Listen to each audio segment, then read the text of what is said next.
Welcome to the CFO Show. I'm your host, Melissa Howatson, CFO of Venna. As environmental concerns continue to shape global policies, CFOs must stay ahead of the curve by developing strategies that not only meet current requirements, but also anticipate future regulatory changes and shareholder expectations. This is the second installment in our two-part series on ESG and sustainability, following our initial focus on sustainability regulations. In this episode, we provide practical guidance for CFOs on navigating environmental regulations. Joining me for this discussion is Mark Lumsdon-Taylor. Mark is a partner and head of sustainability at MHA, the UK member firm Baker Tilly International, where he guides UK business leaders through the process of integrating environmental, social, and governance considerations into their operations. Let's jump back into our conversation with Mark. So you've clearly worked with lots of businesses, different sizes, and you hit the point in terms of companies always have decisions to make about where they're going to be investing their time and their money. What are some of the best practices that you've seen companies adopt that have helped them in terms of getting compliant when it comes to this reporting? Yeah, before we do, I just say one thing is that what gives me a really unique lens, which is something that I suppose I'm quite lucky. I trained in practice, so I dealt with oil and gas majors, financial services, long before this stuff was a thing. The stock exchange was still by, the Bank of England, and we still had the telephone booths outside it. I'm not that old, but this stuff was there. I then built an organization that was enshrined in the principles of doing good, societal impact, environmental impact, economic benefit to the region, and we created hundreds of millions of pounds worth of benefit. I then returned to practice, and because I had that experience being a CFO, running my own organization, and knowing when we had, when we had no money, what do you do? What is the impact on the supply chain? What does that impact if we don't pay those suppliers? Well, we're their biggest customer. You get a different lens to when you talk about the legislation now, because I've sat in the CFO chair and I know what they should be doing. I also know what's bad and what you shouldn't do. And it gives MHA and us a kind of like a dynamic that says, well, actually, do it for the right reason, not for any old reason, and think beyond just ticking damn boxes for legislative purposes. And that's why I think our team here and the dynamics of the firm, because we've invested as much in what we do internally as we have externally. We're in the FT this week for that very reason, on our approach, which was a really big deal for us. And that's what I think when we talk to businesses, they get and they trust us. So I just wanted to say that as well, because I'm a little bit different to the norm. I'm not your stereotypical auditor and accountant for a good reason. Well, and it comes through. And when I think about it, at the end of the day, everyone wants to be doing meaningful work. Companies attract talent because of the type of work they're doing and what impact it's having in the world. And so there are so many benefits. It's good for our stakeholders, our employees, our customers, our supply chain, our investors ultimately. But that's the lens we need to apply here. But we have to make it practical as well. And so it's marrying all of that up. And cost effective, because at the end of the day, you're absolutely right. That matters as well. So do a quote, you finish the deck, and at the end of the day, they'll say how much, and what am I getting for it? Because that's business and that's life. And what we say is how much, what are you getting for it, and the benefit from a sustainable economic and environmental perspective, underpinned by societal licensing, is what you get from MHA. And that's the responsibility we have as business leaders, to be able to synthesize it down that simply. I'll start with kind of what we've seen integrated, and some of these examples are from large companies, but can be used on smaller and SME mid-cap as well, because the principles remain the same. First one is risk, right? Risk defines life. Whatever we're doing, there will be a fundamental risk attached to it. Those businesses that have integrated risk on sustainability into their registers and their processes and practices at a baseline level, not some overlay that the board sign off once a quarter, but have fundamentally questioned whether you're a manufacturer making, I don't know, strawberry jam, food industry, so I'll give you a food example. What practices, and whether that's being made in the UK or out somewhere in Europe or I don't know, further afield, have you considered the environmental, social, and governmental impact of what you are doing? In other words, the machinery that's being used, the capture of data, the people that are doing those products, are making those products, their welfare, the way in which that business, so effluent will come out of a plant like that. What happens to that? It's going to a lagoon around the corner. Does that have a material impact? You know, and rather than just go, oh, yes, we've always done it, thinking about it from a different risk perspective, rather than going, oh, well, the risk is if we don't meet our quotas and orders on that particular jam line, then that's a risk. Yes and no. So considering all of those existing risks from an ESG, so environmental and environmental, social governance, and economic. So we use two E's when we talk about this stuff. So doing that at a baseline across all of your risks is brilliant practice because it makes you think differently. What doesn't necessarily work is then just bolting on a separate environmental register. You will have additional environmental risks, but embed it within what you do already. Do you see my point? I've seen companies just knock up an environmental risk register, which you can do, but how does that then link to your other core risk register? Or are you just ticking boxes, guys?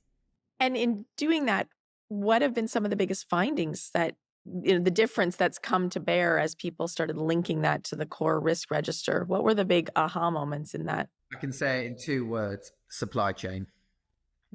Supply chain. The evaluation of how supply chain is managed, controlled, and reported, which has a direct impact on the day-to-day operations of business. And it could be services. So we're a service industry, right? MHA. Baker Tilly International, we have a supply chain. We use staff from all over the world. We have a supply chain of back office services. So for us, it's much more around societal. Environmental is less of a risk for us.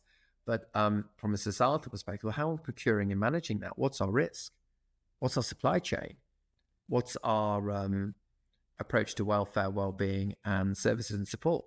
There's a whole piece around IT and all of that, of course, with societal licensing. You have to look at, it's not just about cybersecurity, but we hold data as a global firm for hundreds of thousands of clients.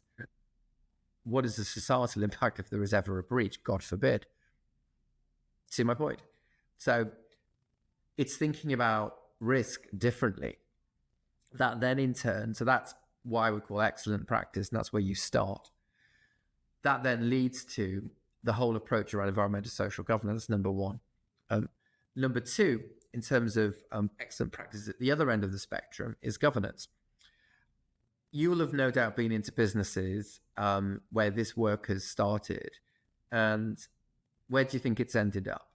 Going nowhere on a shelf? Firstly. Secondly, we're not right sure, give it to the finance director, they can sort it out. This isn't necessarily the case now so much, but nonetheless, you still do see elements of this. Oh, it's data, it's reporting, something to do with audit, give it to the finance director.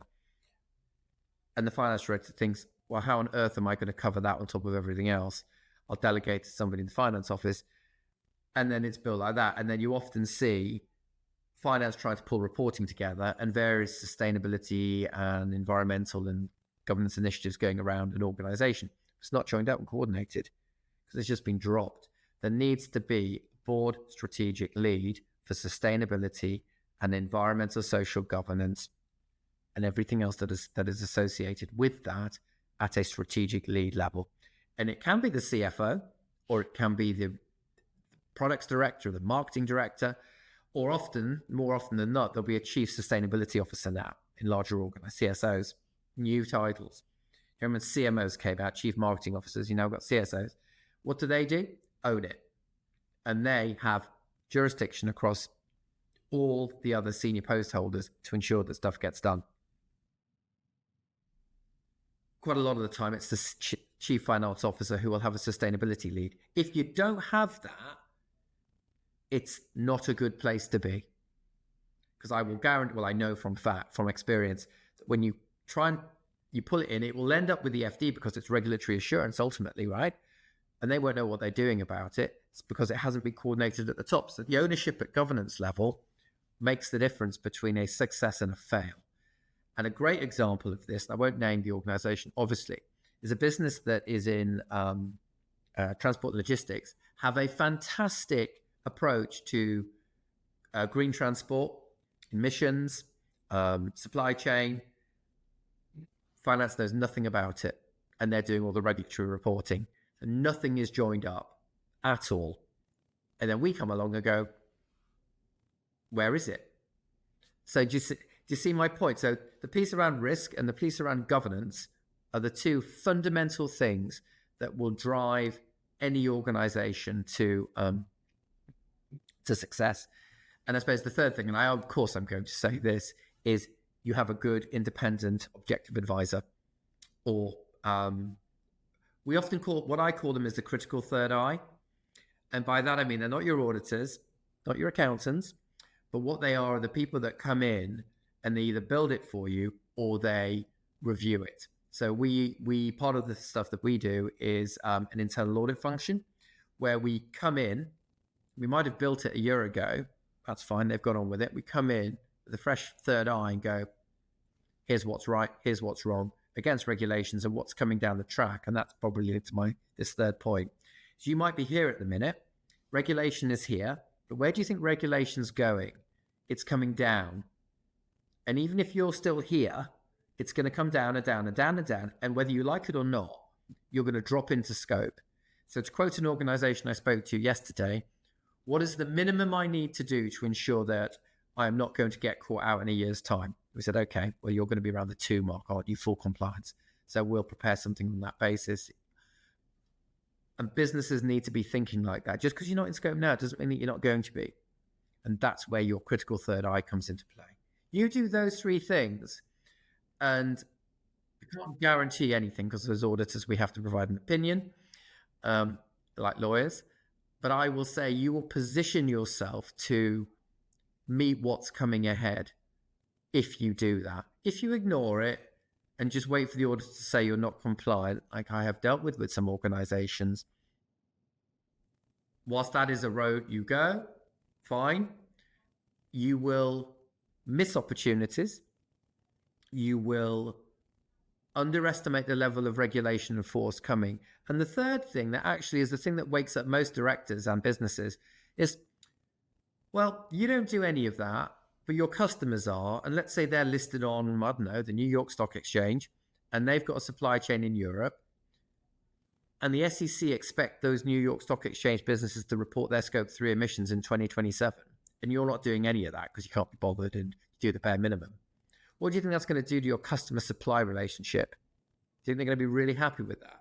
I don't think they probably will, because if they don't report correctly and their reporting is weak, and let's say it's, so under Corporate Sustainability Reporting Directive, you have to be assured independently under this standard called the International Standard on Assurance Engagement 3000, moving to standard on 5000 next year. You have limited assurance, moving to reasonable assurance, but if it's not satisfactory, you'll get a limitation in scope, or worse still, qualified. If you get a limitation in scope by, let's say, BTI or MHA BTI, that goes over to the auditors in the US, and they would say they're, I don't know, PwC. PwC will have an issue with that because it's limitation in scope, which means they're limited in scope, which means their opinion might be limited in scope if it's material. What do you think that's going to do to the market listing of that particular business when they publish their report and account? Well, the market may just go and go, oh, it doesn't matter. It's unlikely, isn't it? They'll probably say they have a bit of a problem with that. So you think about the chain. But that's what I'm trying to get businesses to listen to now. We're not trying to frighten business, but we're trying to say, just look at what's on the walls, guys. And so, it becomes clear for companies that this is something that companies are going to have to do. Like you said, we're all part of a larger supply chain selling to other companies that may be in or out of scope here. And so for CFOs who are just starting to think about their climate related disclosures and where to go, how should they go about that? Where do you typically see the responsibilities start? Because they won't start with having it, a C-level person who's owning it. And at what point do they even think about bringing in that first hire to actually own it? What has that journey looked like for companies? If it's a commitment you want to make, it has to start at the top of the organization. And let's say, for argument's sake, because it's data and reporting, most people, when they talk about this stuff, talk about emissions, don't they? Whilst it might not be the only thing, it is the first thing that people talk about.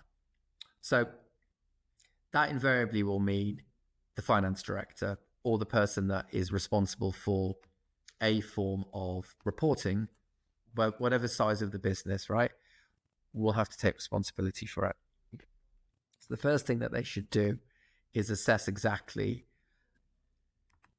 what they want to do and what they should do. So from a legal perspective, what they have to do. And remember, what we haven't touched on actually is, so we've talked about all the financial regulations, and it'll be the same in the US, although I'm not as knowledgeable in this sort of side. In Europe, we have this project called Fit for 55. You may have heard of it. And what that means is a 55% reduction in overall emissions by 2030. And what that does is a whole series of regulations ranging from the Renewable Aviation Fuel Directive through to the Carbon Border Adjustment Mechanism Directive, about if you can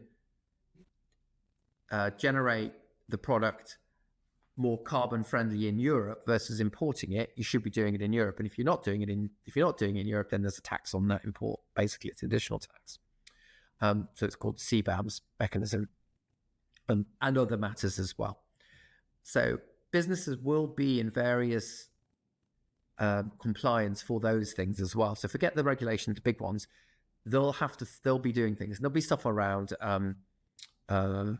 workforce and labor. I don't think there's so much in the US, but there will be aspects of that. And there's some more stuff in Canada. So you assess that, and the finance director says, okay, this is what we know we're legally responsible for. There might be something about effluent or around environmental treatment. All of that is part of sustainability. Treatment of discharge into the water table or the land tables, right?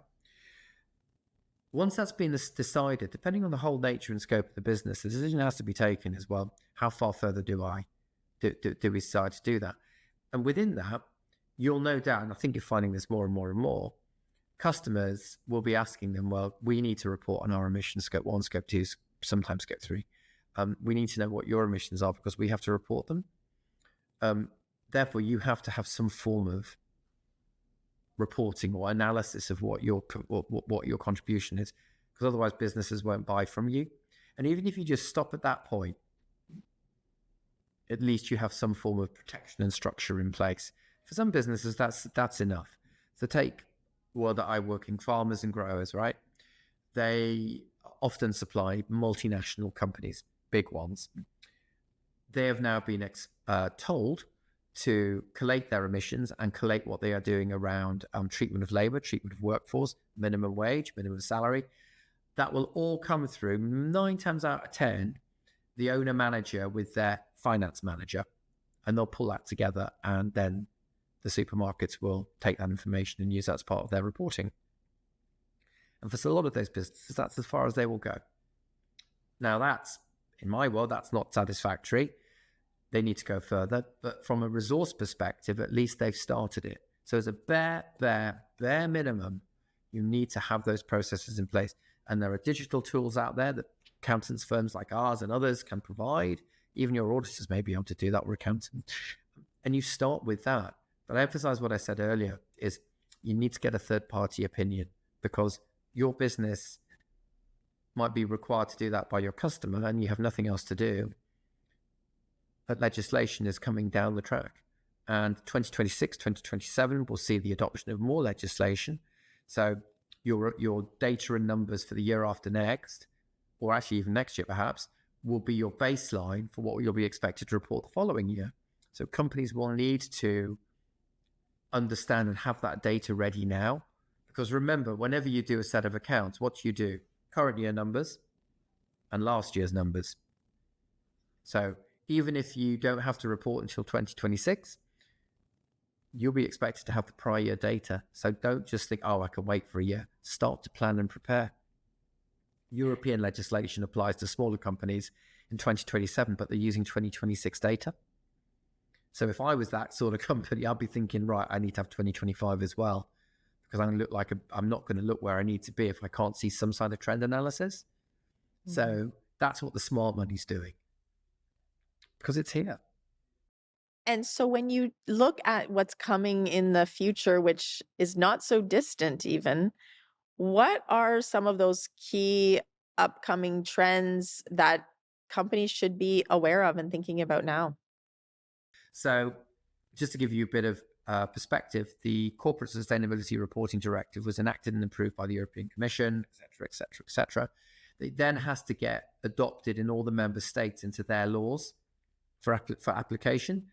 And those member states can apply it in the way that they want. So they can apply exemptions. They can add additional thresholds. They can add additional disclosures if they choose.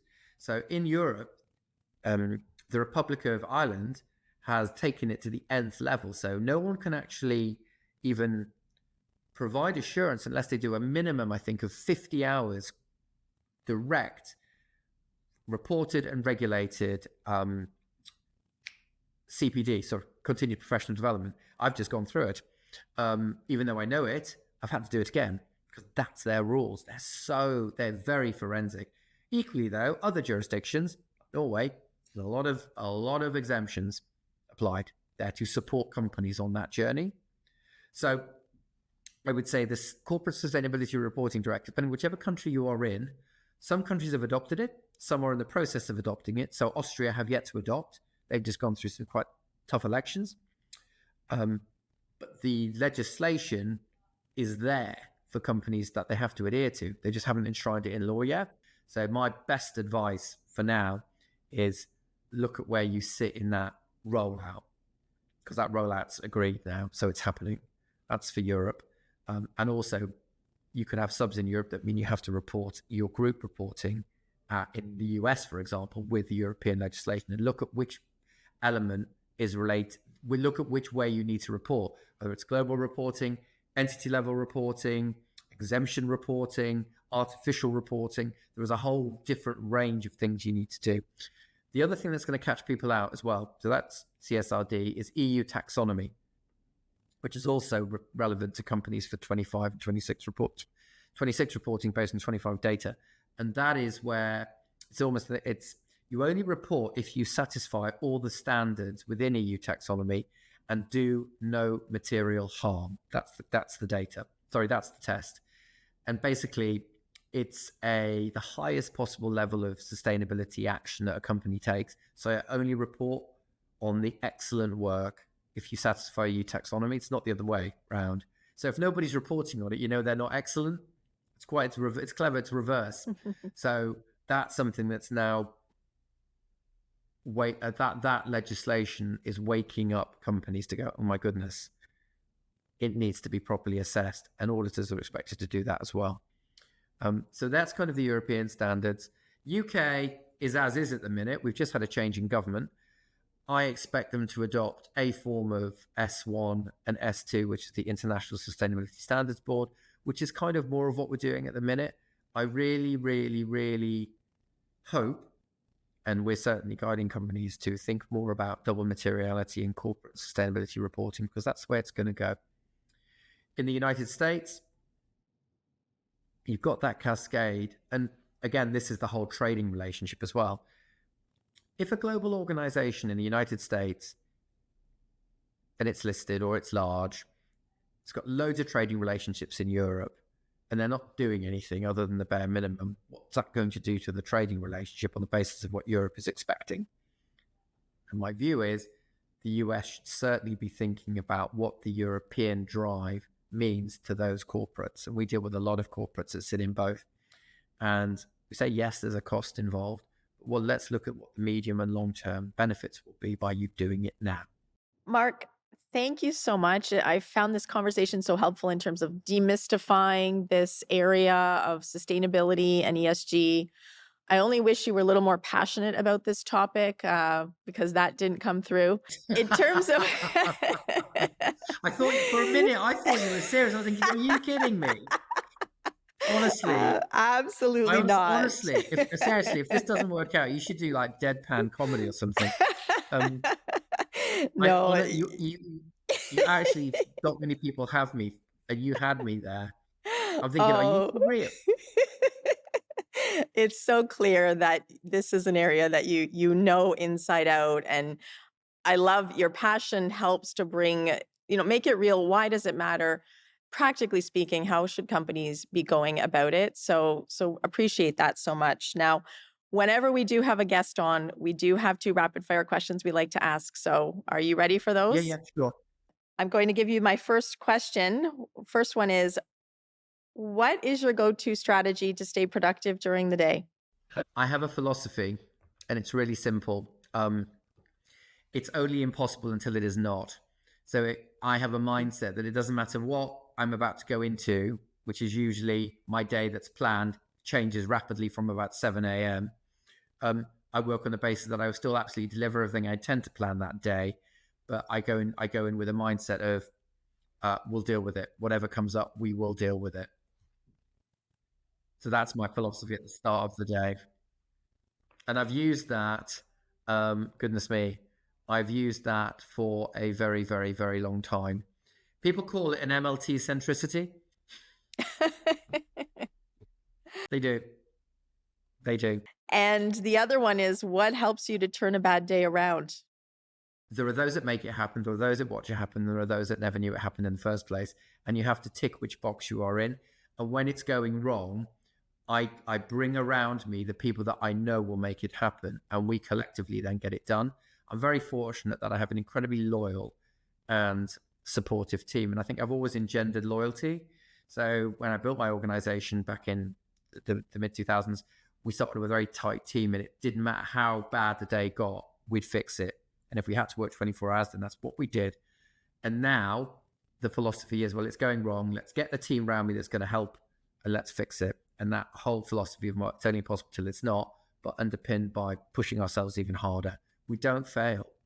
And like a well-known pizza company, we always deliver. Such great advice. Thank you so much. It's clear, the work that Baker Tilly and yourself is doing is having a broad impact. So thanks for sharing your insights with our audience today. You're very welcome indeed. And I hope it has helped the listeners and the watchers and the people that are on this journey. It's an important journey, and it's one that I think people need to really think about long and hard and go back to first principles. If you enjoyed this episode and want to learn more, sign up for our free newsletter, where each week you'll get a roundup of exclusive resources designed to help you grow your leadership skills and drive strategic transformation across your business. Visit thecfoshowpodcast.com to sign up now. For the CFO Show, I'm Melissa Howatson. Until next time.